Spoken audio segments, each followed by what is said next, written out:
A putter company just sold for $200 million, and the firm that bought it is backed by the same family that owns Louis Vuitton. If you think this is just a golf story, you're missing the real lesson. Let me break this down the way a private markets professional would. Lab Golf, which stands for Lie Angle Balance, was a struggling putter brand when Sam Hahn took it over in 2018.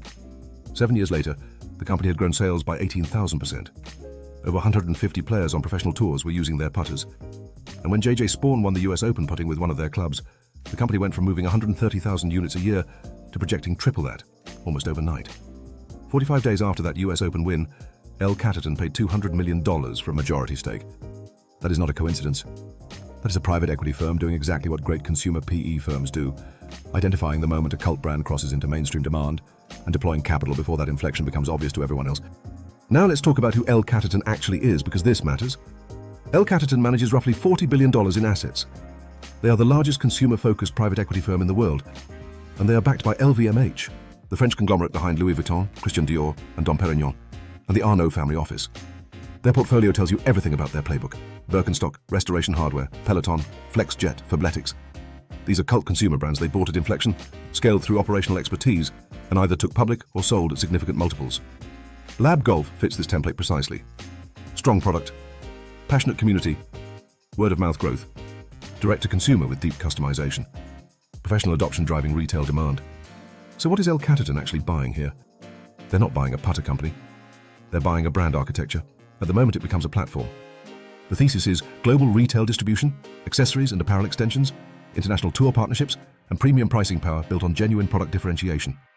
That's a very different business than 130,000 putters a year. This is the fundamental logic of consumer private equity.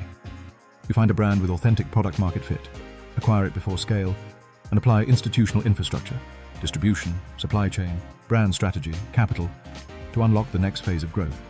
Now, and this is the part most financial media never covers, what does this mean for ordinary investors? Historically, deals like this were only accessible to institutional LPs, endowments, pension funds, family offices. The minimum to invest in an Catterton fund is far out of reach for most individuals. But that is changing. The SEC has been actively expanding retail access to private markets. In 2025, regulators removed long-standing restrictions that had blocked registered funds from holding more than 15% of assets in private investments. The Trump administration issued an executive order directing regulators to allow private equity and 401k plans.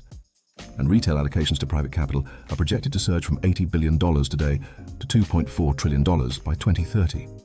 Right now, the most practical pathways for ordinary investors include interval funds, registered funds that offer quarterly liquidity and direct exposure to private equity and private credit, business development companies, or BDCs, which are publicly traded and invest in private company debt, and private market ETFs, which several asset managers launched in 2024 and 2025, providing blended exposure. You can't buy a stake in the Lab Golf deal, but you can start building exposure to the same asset class that made this deal possible.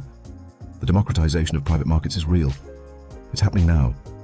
And understanding the fundamental logic, how firms like Catterton identify and create value, is what separates investors who capture this shift from those who read about it after the fact. Subscribe if you want to keep building that fluency.